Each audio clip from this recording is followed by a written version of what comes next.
اور عوام الناس نے اپنے طور پر پاکستان کے اندر الحمدللہ دین کے جتنے مظاہر موجود ہیں، دین کی جتنی تحریکیں موجود ہیں، آپ سے میں اگر صحیح معنوں کے اندر پوچھوں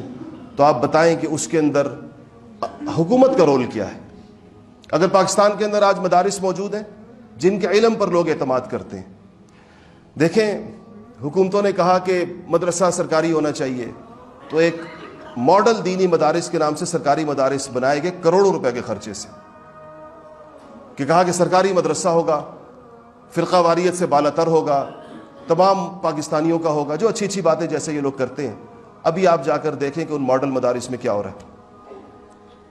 اس پر ایک آرٹیکل آیا تھا کہ وہاں پر اس کے کمروں کے اندر ایک زمانے میں کتوں نے بچے دے دیے ہیں اور بلیوں نے بچے دے دیے ہیں، اور کروڑوں روپے کا وہ روپے جو حکومت کے لگے، کوئی پوچھ نہیں سکتا کہ اس میں کون آیا پڑھنے کے لیے، کہاں گئے وہ علماء جو اس نے تیار کیے؟ کچھ بھی نہیں تھا۔ 1973 کے آئین کے اندر کہا گیا کہ اسلامی دستور سازی کا طریقہ یہ ہوگا کہ اسلامی نظریاتی کونسل بنے گی۔ اسلامی نظریاتی کونسل کے اندر تمام مکاتب فکر کو نمائندگی دی جائے گی،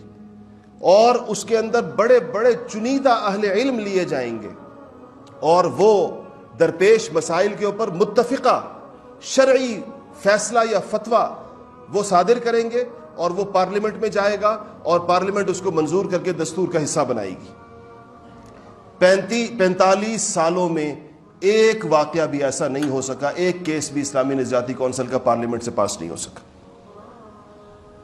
کہ جو آپ اس کو دیکھ سکتے۔ وہ 45 سال سے ایک فورم بنا ہوا ہے، اس کے اندر اپنی مرضی سے لوگوں کو لیا جاتا ہے۔ کبھی آپ جن لوگوں کو لیا جاتا ہے ان کا پروفائل بھی دیکھ لیں، جس میں لکھا کیا گیا تھا، کس سطح کے لوگ لیے جائیں گے، اور وہ ہماری سیاسی بندر بانٹ کا وہ بھی شکار ہو گیا۔ جس کو راضی کرنا ہو، جس کی خوشنودی حاصل کرنی ہو، جس کو چپ کرانا ہو، جس کو کوئی جھنجھنا پکڑانا ہو، اس کو آپ کونسل کا رکن بنا دیں۔ تو یہ غیر سنجیدگی